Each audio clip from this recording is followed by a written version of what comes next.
نواصل هذه الحصيلة. ففي إطار توسيع دائرة الاهتمام والتضييق على مخاطر انتشار الوباء، تزامنت هذه البلاغات مع قرار الحكومة بفرض الحجر الصحي التام وإعلان حالة الطوارئ الصحية ابتداء من 20 مارس 2020 لمدة شهر، وقد تم تمديد هذه المدة لفترات متعددة.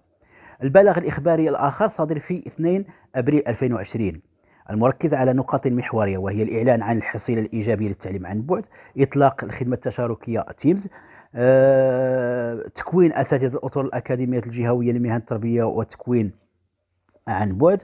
ثم هناك فتح مجانية الولوج لمنصة بصفة مؤقتة إلى جميع المواقع وغيرها من الإجراءات التي تم تفعيل بعضها وتعذر تفعيل الأخرى. وحتى تستكمل وزارة التربية الوطنية مهامها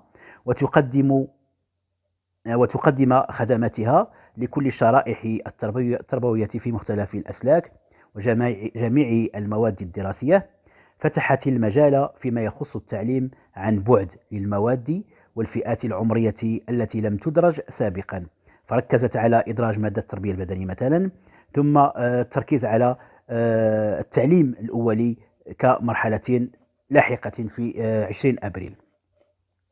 لذلك يمكن القول إن هذه التدابير جعلت محورها المتعلم الذي لم يعد قادرا على الالتحاق بالصف المدرسي بسبب الجائحة، وأصبحت الظروف تفرض عليه البقاء في البيت وتلقي التعليم عن بعد أو التعلم عبر منصات إلكترونية أو قنوات تلفزية. لكن حين نصل إلى مرحلة التقويم، فقد تم الاستغناء عن هذه الدروس كأن مفعولها غير ذي جدوى، أو كأن ما قدم لم يرقى للمستوى المطلوب. وفي حقيقة الأمر ما خصص وما برمج وما حقق في مرحلة التعليم عن بعد من 16 مارس 2020 إلى نهاية السنة الدراسية لم يشمل إلا فئة قليلة جدا من المتعلمين، وأغلبهم من التعليم الخاص أو في التعليم الخاص.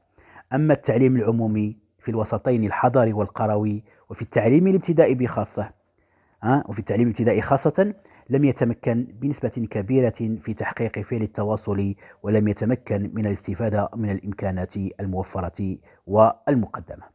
إذن هذه هي خلاصة بعض البلاغات، لا أقول كلها، بعض البلاغات التي أثبتت دور الوزارة الوصية في تفعيل وأجراءات هذه النظم التكنولوجية الرقمية الجديدة، موازاة مع التطور الصحي وموازاة مع ظهور هذه الجائحة.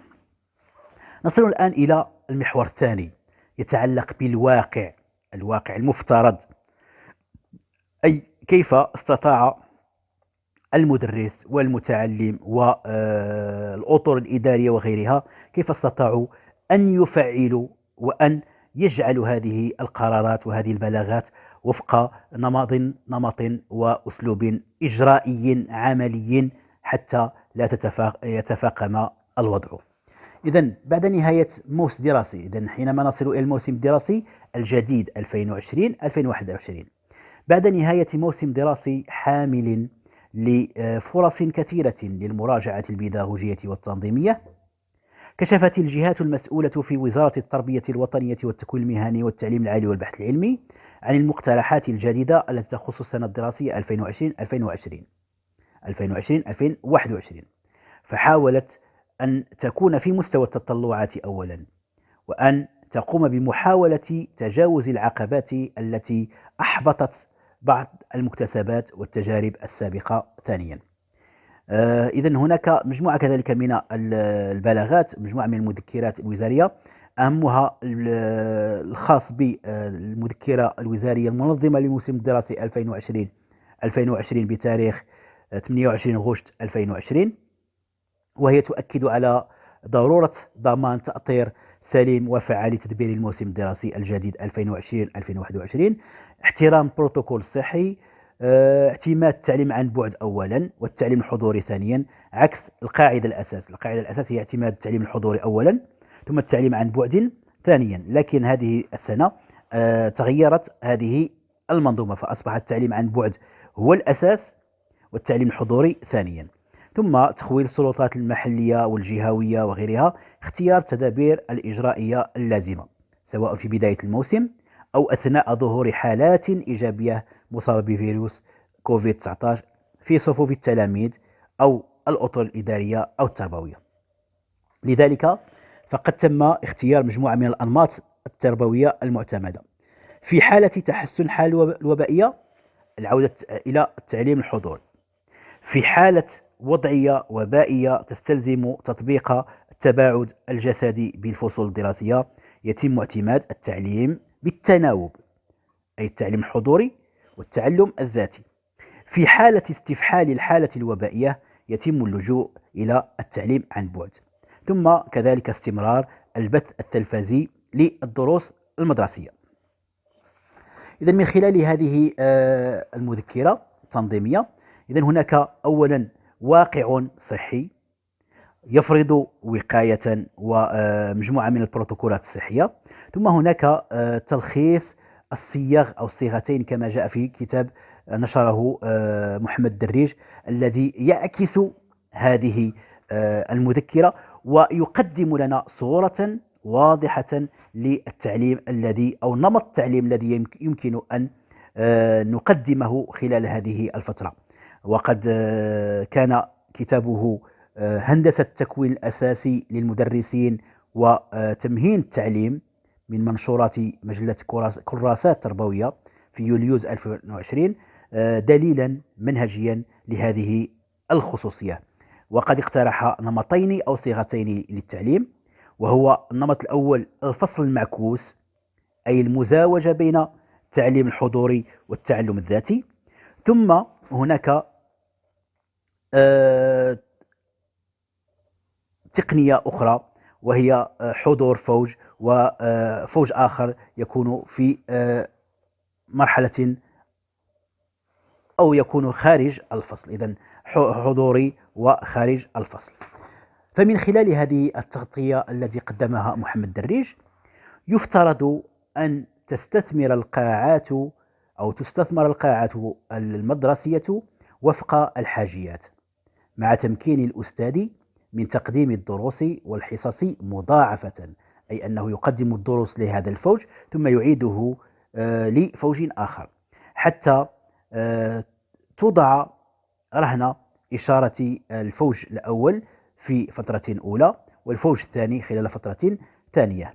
وهنا لا بد من الإشارة إلى بعض الإكراهات التي ألزمت الأطر الإدارية بالتشاور مع هيئة التفتيش والمصالح الإقليمية والجهوية المختصة للخروج بصيغ تناسب الوضعيات الراهنة.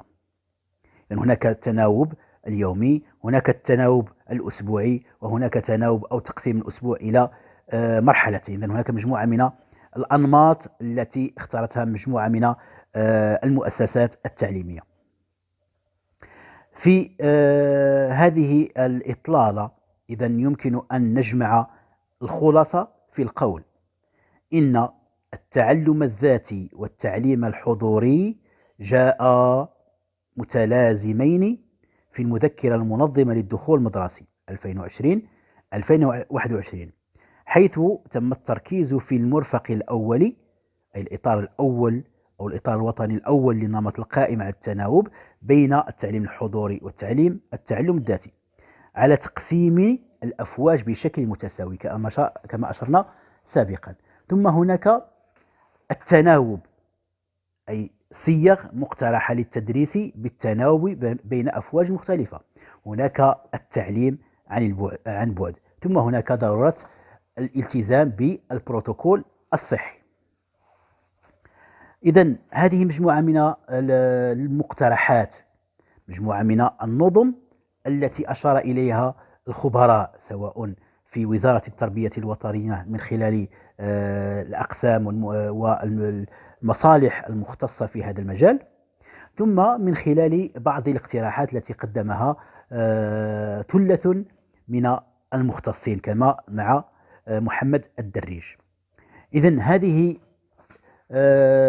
الإطلالة تفيدنا في استخلاص بعض النتائج. أولا، إن هذه البلاغات تقدم الصورة الكرونولوجية لواقع التعليم بالمغرب، لكنها في الوقت ذاته لا تلخص الواقع الحقيقي، أي الواقع الذي يعيشه جملة من الأشخاص، مجموعة من الآباء يراهنون على التعليم الحضوري. لماذا؟ لأن قدرتهم المادية والمعنوية والاجتماعية وغير ذلك من الأمور لا تساهم في تقديم هذا التعليم عن بعد. ثم أن الراهنية استدعت إذن هذا التعليم عن بعد أصبح واقعا مفروضا، ليس واقعا اختياريا. لذلك لم يعد أو لم تستعد له الوزارة بالشكل المطلوب، خاصة فيما يتعلق أو بخاصة حينما يتعلق الأمر بالبنيات التحتية وتأهيل المدرسين لتقديم هذه الدروس. كما أن غياب التفكير المسبق في هذه الأهداف جعل الوزارة تتغاضى عن هذه المرحلة التي تسمى التعليم عن بعد وتلغيه من دائرة التقويم، أي الامتحانات الإشهادية. ثم هناك عدم تكافؤ الفرص بين أبنائنا في المدارس العمومية، سواء في المجال الحضري أو في المجال القروي. نصل في هذه الإطلالة الأخيرة نصل إلى التوقعات المستقبلية في ظل استمرار هذه الجائحة. فقد أظهرت الملاحظات السابقة الهوة الفاصلة بين الجانب التنظيري البلاغات والمذكرات والواقع الحقيقي.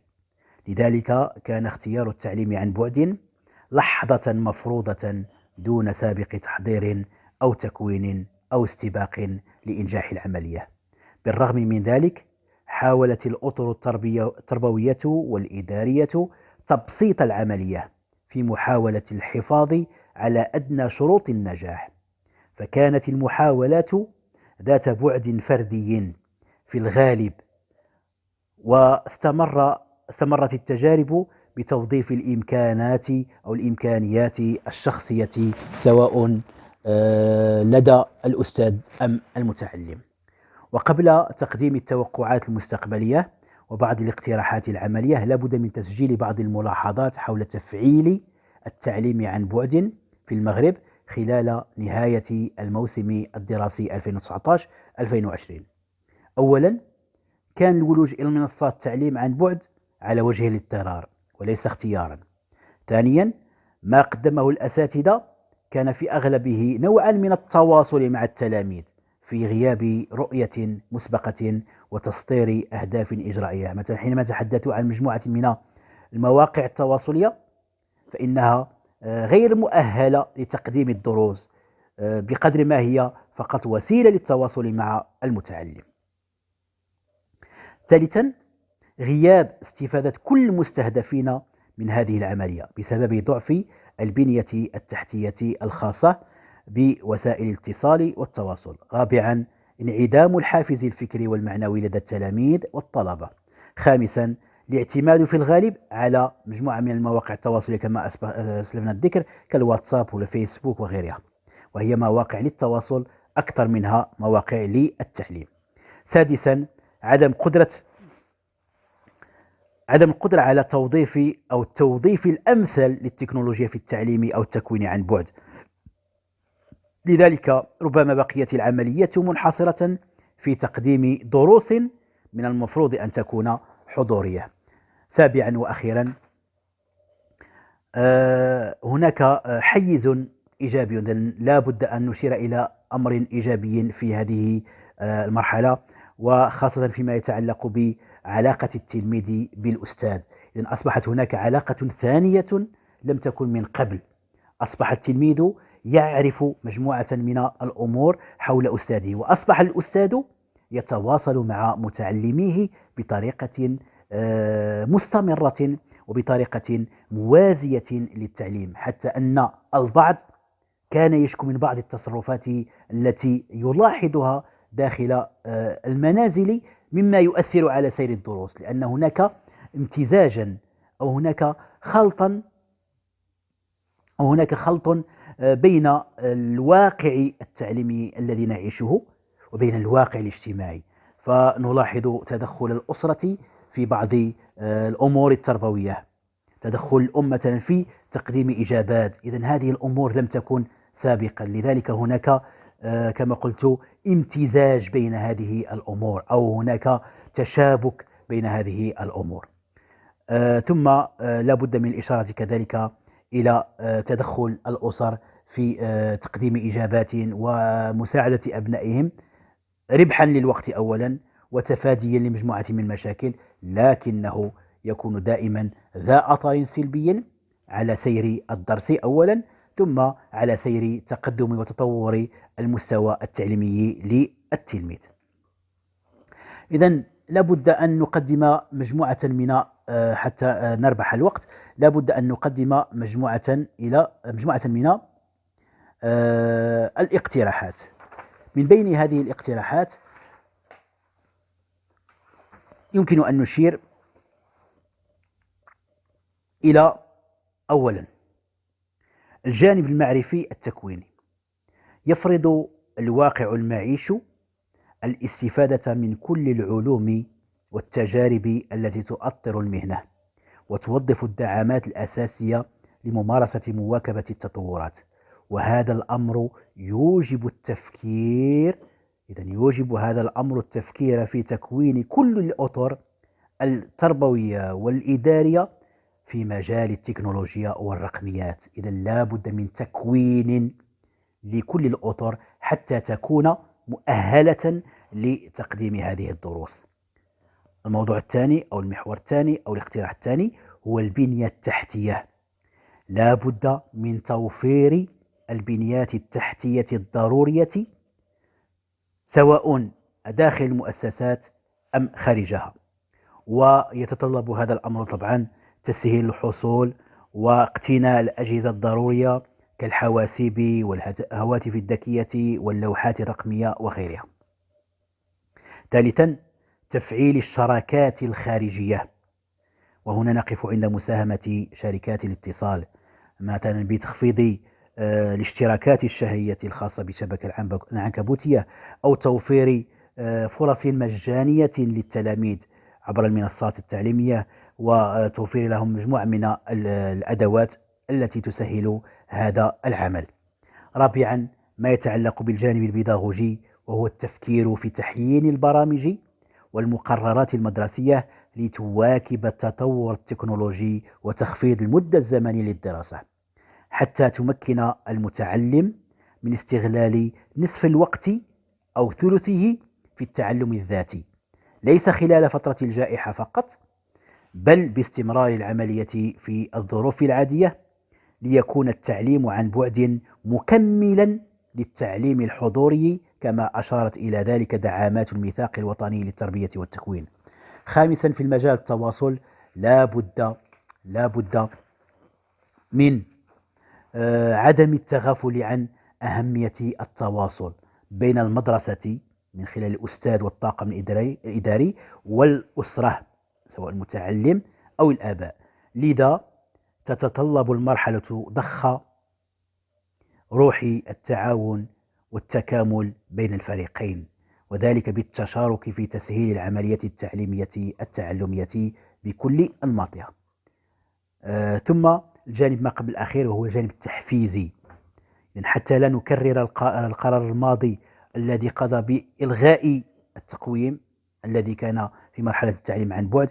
لا بد من إجراءات تحفيزية تفرض المرحلة إذن إعادة النظر في القوانين المنظمة لإجراء التقويم بكل أشكاله، ومن ثمة التفكير في تنزيل ضوابط للعمل عبر التعليم عن بعد أو التعلم الذاتي، والتفكير في صياغ لإجراء التقويم كذلك.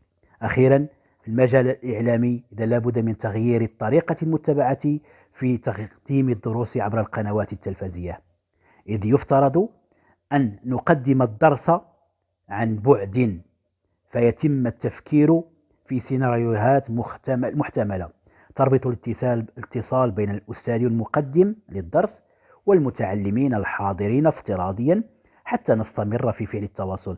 إذن لا يكون هناك فقط تقديم لدروس افتراضية دون حضور التلميذ، وإنما نحضر التلميذ من خلال التعليم عن بعد، من خلال الواقع الافتراضي. إذا من خلال هذه الخلاصات نصل إلى استنتاج نهائي، ونقول إن من محاسن هذه الجائحة، جائحة كورونا كوفيد 19، ومن إيجابياتها كذلك أن فرضت علينا التفكير في تغيير نمط التعليم من الطريقة التقليدية الحضورية التي يحضر خلالها الأستاذ والمتعلم في فضاء قسم أو مدرج مغلق خلال زمن معين، إلى تعليم افتراضي واسع عن بعد نتجاوز خلاله البعد المكاني أولا، وتنفتح الرؤية الزمنية لتتوطد العلاقة الإنسانية بين الأستاذ والمتعلم، ويتواصل الاثنان عبر مراحل مختلفة، وتستمر لأوقات أطول بكثير مما كان يقضيانه داخل فضاء القسم. ومن الطبيعي إذن أن يتمكن كل من الأستاذ والمتعلم في ظل هذه الظروف الراهنة من امتلاك المفتاح الأساس لتجاوز العقبات، لكن الأكيد أيضا أن يتم التفكير في كل الأسس والتقنيات والوسائل الضرورية في مثل هذه المواقف.